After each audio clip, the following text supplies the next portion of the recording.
Welcome back to our channel education SKJ में। तो आज की हमारी इस वीडियो में हम लेकर आए गए हैं जो ईशोपनिषद है, जो MA फर्स्ट ईयर में जो हमारा ईशोपनिषद का जो भाग है यजुर्वेद का, हम उसके जो श्लोक है उनकी जो व्याख्या है हम लेकर आ चुके हैं।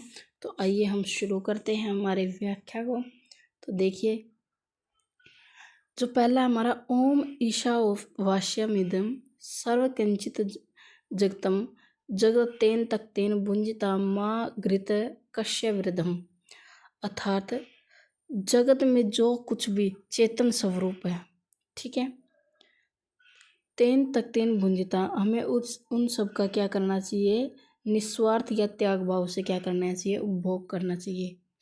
क्योंकि मनुष्य के पास है ईशा सर्वकंचित, जो कुछ भी संसार में है, ईशावास्यमिद यानी कि जो कुछ भी व्याप्त है चेतन रूप में है, ठीक है, या अचेतन रूप में है, ठीक है, वो सब क्या है, उन सब का हमें उपभोग करना चाहिए, लेकिन त्याग भाव से।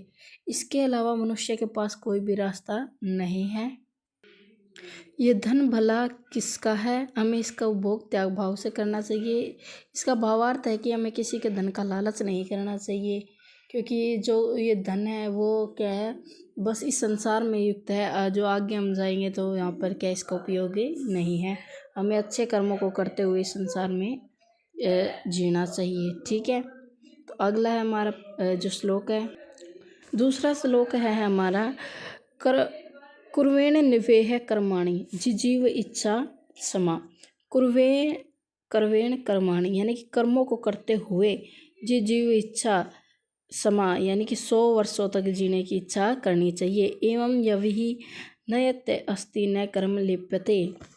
अर्थात और जो तुम कर्म करोगे वो क्या है, इस संसार में लिपित नहीं होगे, ठीक है। तो इस प्रकार से हमें क्या है, कर्मों में ना लिप्त नहीं होगे, और इस प्रकार से और जो भी मनुष्य उसके पास इसके अलावा कोई मार्ग भी नहीं है, और मनुष्य को क्या कर्मों को करते हुए ही 100 वर्ष तक जीने की क्या करनी चाहिए, इच्छा करनी चाहिए। और यहाँ पे सरलार्थ है कि यहाँ पर इस लोक जो संसार है इसमें मनुष्य को क्या 100 वर्ष तक जीने की इच्छा करनी चाहिए। इस प्रकार भी कुछ जो मनुष्य है कर्मों को करते हुए 100 वर्षों तक जीने की जो है इच्छा करनी चाहिए।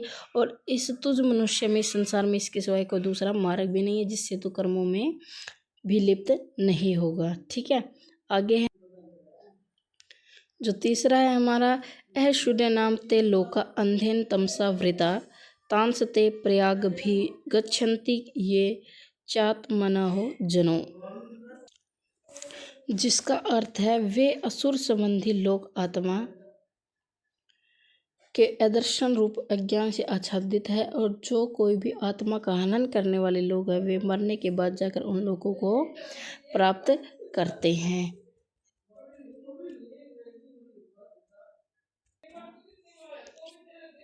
यानी कि ऐश्वर्य जो लोक है इसमें क्या है, जो इस संसार में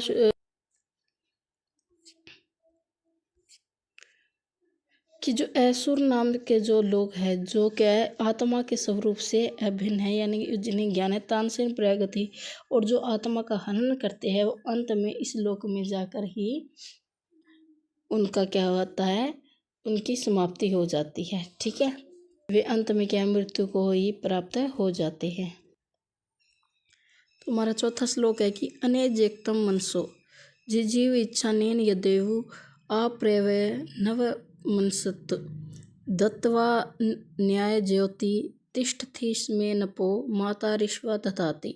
अर्थात अनेजेकता, जो ये जो प्राणी तत्व है, प्राण जो तत्व है उस ये क्या ब्रह्म स्वरूप है, ठीक है। मनसो जीव इच्छायो यानी कि जो मन है वो क्या है, बहुत ज़्यादा दूर तक सोचने वाला है, बहुत ज़्यादा ज्ञान स्वरूप है, ठीक है। ब्रह्म तत्व यानी कि जो आत्मा तत्व है वो क्या है, मन से भी बहुत ज़्यादा तेज है, इंद्रियों को भी क्या ये प्राप्त न होने वाला है, इंद्रियों से भी तेज है, ठीक है, जिसे कोई पा ना सके। ये विचलित होते हुए भी क्या है, न विचलित होते हुए भी क्या है, ये गतिशील है, ठीक है। तिष्ठति ने माता दधाती, अर्थात ये एक स्थान पर रहते हुए भी क्या है, गतिशील है। ठीक है। और ये इंद्रिय जो ये मन है वो क्या है, यह जो प्राणी के मन है वो उसके शरीर के शिथिल होने पर भी जो मन है बहुत ज़्यादा तेज गति करता रहता है, यानी कि स्थिर होते हुए भी क्या है, गतिमान है। ये प्रभु सत्ता में विलीन है। ठीक है। अर्थात इसका क्या है, किसी भी के साथ कोई भी प्रतिस्पर्धा नहीं है, यह बहुत ज़्यादा तेज है। जो आत्म तत्व है, ठीक है, ये इंद्रियों से दूर है। तो इस प्रकार का जो इसकी व्याख्या होती है, तजेतति तने जा तदे दूरे तदे तनिके तदे तस्य सर्व तदु सर्वस्य ब्रह्मणम। अर्थात वह आत्मा तत्व अर्थात ब्रह्म चलता है, वह नहीं भी चलता है, वह दूर भी है, वह समीप भी है, वह सबके अंतर्गत भी है, वही सबके बाहर भी है। ठीक है। तो इसमें क्या बताया जाता है कि जो आत्मा तत्व है वो क्या है, चलता भी है, वो चलता नहीं भी है, वो दूर भी है, वो पास भी है, वो हमारे अंदर भी है, वो हमारे बाहर भी है। यानी कि जो ईश्वर है वो हर जगह क्या है, सर्वव्यापी है, वो हर जगह क्या है, विद्यमान है। यस्तु सर्वाणि भूतानि या आत्मैन येवानुपश्यति सर्वभूतेषु चतमानस्ततो न विजु पश्यते। इसमें बताया कि जो भी मनुष्य है या जो भी साधक है वो क्या, सर्वाणि भूतानि पश्यति, यानी कि सब पुरुषों को या भूतों को आत्मा स्वरूप मानता है।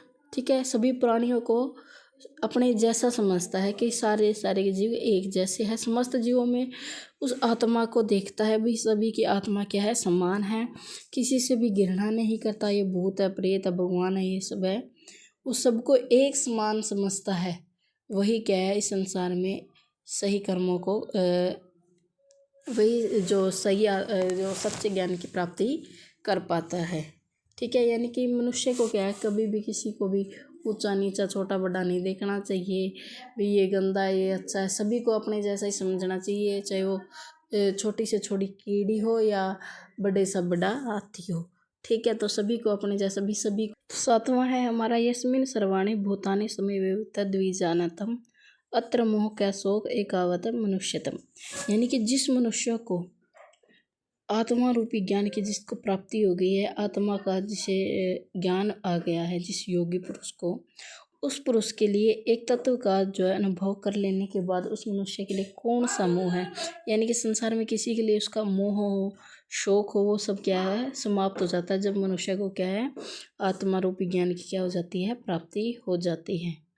तो अगला है हमारा, तो ये है हमारा कि मनसा वीरम शुद्ध पाप विधम कवि मनीषी परि स्वयं भू यथात यथसोर्थान व्यर्थ गच्छाति तिभ्य और समाभ्य। अर्थात सप्रयागत, यानी कि वह जो आत्माविद पुरुष है या आत्मा पुरुष है, तेज स्वरूप वाला है, अशरीर है, उसका कोई शरीर नहीं है, अक्षत है, नाड़ी से जो रहित है, सर्वथा जो निर्मल है, पापों से जो रहित आत्मा है, अतीत एवं दुष्टों से जिसका ना ही कोई ज्ञान है ना यह ज्ञान है, जो कि सर्वज्ञ है, ज्ञान स्वरूप है। ठीक है। जो स्वेच्छा से प्रकट होने वाला है और अतीत से परे है, जिसका वास्तविक और पदार्थों से कोई संबंध नहीं है, इसकी रचना की जो प्राप्ति हो गई है वो क्या है, आत्मा स्वरूप है। ठीक है। अगला है हमारा, अंधतम प्रविश्यति येन विद्यामापश्यते तदो भूय इव तो तमो य विद्याम रतो। अर्थात जो ये मनुष्य है अविद्या को क्या है, जो मनुष्य अविद्या की उपासना करता है वो अंधकार में जाता है।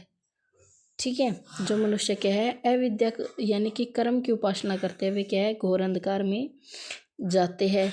और जो मनुष्य विद्या का जो है में रत रहते हैं, यानी कि पूरे दिन विद्या में ही विलीन रहते हैं, वो क्या है, उससे भी ज़्यादा गहरे अंधकार में प्रवेश कर जाते हैं। अगला हमारा जो 10वां श्लोक है, अने देवा बहुविद्या न हुत विद्या इति श्रुम धृणायम ये नश्यते। अर्थात विद्या अन्य एवं बहु आहुल। अर्थात है कि जो विद्या ज्ञान है इसका क्या अलग फलम यानी कि फल है, अविद्या ना हो यानी कि अविद्या अलग फल है। इति धारणा, ये जो धारणा स्रोत है जो हमने सुनी है, ये न तत् विचरक्षते, ये क्या है हमें जो ब्रह्म ज्ञान है इसके विषय में क्या है हमें व्याख्या कराता है। नेक्स्ट है विद्या च यस्तद्वे दोभ्यम सह अविद्या मृत्यु तिर्वा विद्या मृत्यु मनुष्यते। अर्थात यत उद्यम विद्या यानी कि जो उस दोनों यानी कि विद्या और अविद्या दोनों को सवेदम क्या है वह विज्ञान से और कर्म से, यानी कि जो मनुष्य उन दोनों विद्या अर्थात देवता ज्ञान तत्व को तथा अविद्या अर्थात कर्म ज्ञान तत्व को जान लेता है, वह कर्म के अनुष्ठान से जो मनुष्य अर्थात जो ये है कि जो मनुष्य दोनों विद्या और अविद्या यानी कि विद्या अर्थात देवता ज्ञान और अविद्या अर्थात यानी कि कर्मों का ज्ञान, जो मनुष्य इन दोनों को प्राप्त कर लेता है वह कर्मों के अनुष्ठान से मृत्यु को पार करके जो आत्मा रूपी अमृत तत्व है उसको प्राप्त कर लेता है। यानी कि जो संसार का सही जो कर्म है यानी कि सही जो मार्ग वो उसको प्राप्त कर लेता है। आगे हमारा अंततम प्रवेश्यति ये संभूता उपास्यते तदो तमो ये उपश्यते रतम, यानी कि कहता है जो मनुष्य ये संभूतम उपास्यते, जो मनुष्य कारण रूप अव्यक्त प्रकृति की उपासना करते हुए क्या है घोर अंधतम अंधकार में प्रवेश कर जाते हैं। ये न पुरुषात तो ते उ भुव इवतम, यानी कि जो पुरुष कार्य ब्रह्म में ही आसक्त रहते हैं वे मानो उससे भी अधिक क्या अंधकार में प्रवेश कर जाते हैं। अगला है हमारा अन्य देवाहु संभावादनम तैदाहु संभावात इति श्रुम धीरणा ये नष्टे द्विचरक्षत्रे, यानी कि संभावात अन्य दाहु यानी कि कार्य प्रकृति से दूसरा ही फल बताते हैं। जो कार्य प्रकृति है वो दूसरा ही फल बताते हैं अर्थात कारण प्रकृति से दूसरा फल बताते हैं। इस प्रकार धीर पुरुष के जो वचन हमने सुने हैं उन्होंने हमारे लिए उस विषय की व्याख्या की है। ठीक है, कार्यवृत्ति यानी कि जो भी कार्य प्रकृति यानी जो हम प्रकृति में जो भी कार्य करते हैं उसका अलग फल है, और जो हम हमारे मनुष्य तत्व वचन से जो हम सुनते हैं उनका अलग फल है। इन सब की व्याख्या क्या है इसमें की गई है। आगे हमारा संभूति च विनाशम च यत् द्वे दो भयम शह विनाशते मृत्यु तिर्वा संभूता है मृत्यु मनुष्यते, यानी कि इसका अर्थ है अर्थात जो मनुष्य संभूति अर्थात कार्य ब्रह्म और विनाश अर्थात कारण ब्रह्म को क्या कहा है कि जो संभूति अर्थात है कार्य ब्रह्म और विनाश अर्थात है कारण ब्रह्म को साथ साथ जानता, वह कार्य ब्रह्म की उपासना से मृत्यु को प्राप्त करके कारण ब्रह्म से क्या है अमृतव को, जो हमारा अमरता का अमृतव है उसको प्राप्त करता है। तो अगला है हमारा हिरण्यमेण पात्रेण सत्यपिहिनी मुखम त्वम न पुष्यति सत्यम मार्दय दृष्टते, अर्थात कि पुष्ण हे ब्रह्म ज्ञान के सत्यम मुखम हिरण्यते सोने से ढके हुए पात्र से अपहितम सामर्थ्य दृष्टते, ही मुझे देखने दीजिए, तुम अपाणयुतम मुझे मेरे सामने से वो पात्र हटा दीजिए। यानी कि इसमें जो परमेश्वर है सत्य स्वरूप से क्या स्वर्ण पात्र से आच्छादित है और उसको वो हटाने की जो है प्रार्थना कर रहा है कि वे सोने के उस जो पात्र को हटा दीजिए। इस जैसे कि इसमें कहा गया कि हे पोषण करने वाले सत्य का मुख स्वर्ण, यानी कि जो सत्य का मुख है वो क्या सोने के पात्र से ढका हुआ है, और सत्य धर्म को देखने के लिए और सत्य धर्म को अनुष्ठान करने के लिए उस जो सोने के आवरण रूपी पात्र उसको हटा दीजिए। आगे हमारा तेजो यते रूपम कल्याणतम तत्से पश्यामि यतो वत्सो पुरुषम सो अहम वत्समी। इसमें क्या भी क्या कहना चाहता है?